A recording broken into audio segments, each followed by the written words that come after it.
I've always worn a hat. I used to have a Mighty Ducks starter cap, which I wore for about 12 years and it stunk, and Mum always used to try to throw it out. Some of the older guys, I don't reckon Dustin Fletcher would be wearing many flat peaks around, but yeah, him and Boomer, maybe they go have coffees with their North Melbourne and Essendon caps on. Benny Herberts started off as a company that was selling New Era caps.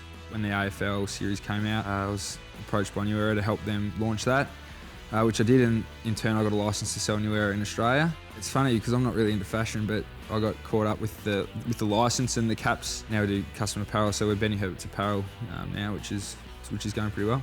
First cap that we made for a footy team that actually worked, the Werribee Tigers, but unfortunately they're a competitor of mine in the VFL, so I don't really like that cap. I just thought, well, I've got to do something now, finish playing footy, and I do like business, so I thought, well, we'll give it a go and see how we go. And I probably thought I knew more about business than I actually did at the time. It's going back probably 12 months now. TDS, this one's pretty, has a fair bit of meaning actually. It's for a charity that went over to Brazil, the poverty in the favelas over there. TDS, which is the logo on the front, stands for Tata Soci, which means in Brazil everything's going to be okay. Jesse White from the Sydney Swans gave me a call just out of the blue and said, do you want to do something? He'd seen the Benny Herbert stuff, and then we sort of just collaborated with that and my surfing mates, and we ended up coming up with the Deemun squad. He's a big bloke, and probably the last person I thought would be into fashion as well, because he's a big fella, but he's got all the tats on the arms and stuff like that, so he looks pretty tough. Or he thinks that anyway. 22 under 22, it's a team selected by the fans through social media. I know a lot of the players, or more experienced players, have also had an input into the team.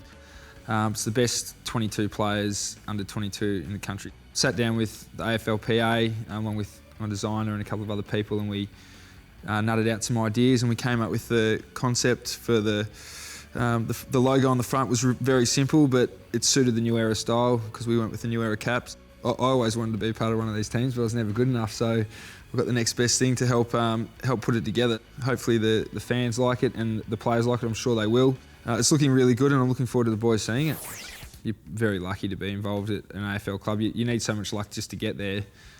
People often get there and then they think they've made it. So I probably went through a phase like that, but I was fortunate I had some good people around me who pulled me back in lines, and just enjoy it.